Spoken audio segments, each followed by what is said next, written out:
Allyson Halm, Animal Control, New Canaan. I'm Dana Goin from the Wolf Conservation Center in South Salem, New York.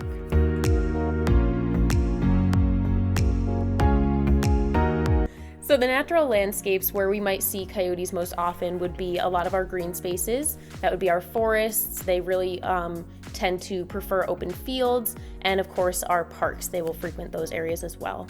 These natural landscape features provide a lot of resources for them, so they would be a good source of food. That could be rabbits, it could be small rodents. It'll also be a source of shelter. They might have places that they might have den sites, and of course water as well. We have a lot of water features that they might visit.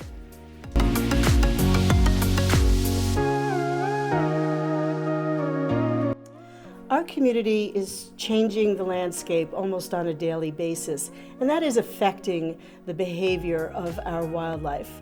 The manicured lawns are, I think, intriguing because the hunting is good for predators. They can see the rodents in the grass, so that part can attract these animals closer and closer to that habitat. As a rule, coyote want to stay hidden, but as we thin out and spread out our lawns, then they are now losing their camouflage habitat. With that said, in New Canaan, our residents seem to like to have a very thick vegetation, natural habitat between their homes, which creates a wonderful corridor for these animals to travel through.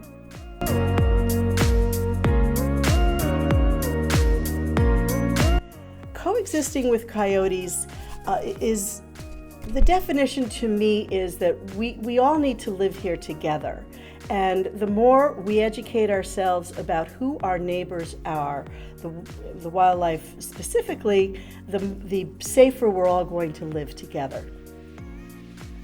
Just as we would coexist with our human neighbors, we also want to be able to extend that courtesy to our wild neighbors as well. So, like Allyson said, we want to learn different ways that we can peacefully live alongside them because they're not going anywhere anytime soon. So we want to make things as kind of cohesive as possible because that'll make everyone happier in the long term.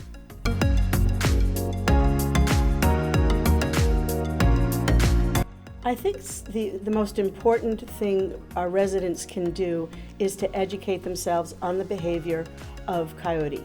Once we accept that they're here, accept that they are a wild neighbor that's not going anywhere, we can then learn and extend the safety precautions that we need to take on a daily basis. It is so important now to know that we cannot let our dogs out alone. End of story. There is no what if or maybe or on Sunday morning. You just can no longer do it. So education is key in learning the behavior of coyote.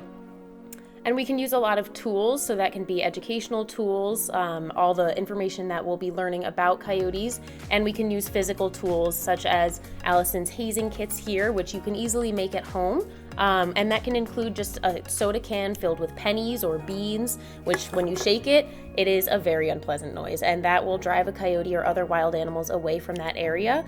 Those are just simple ways that we can make sure that coyotes are coexisting really peacefully with us because we do want them to live in our ecosystem. They're crucial, but we, of course, don't need them necessarily hanging out in our backyards. I want to thank New Canaan Library for inviting us. We hope this continuing education will be very helpful to people. Yep, and feel free to visit the Wolf Conservation Center over in South Salem, New York. Thank you.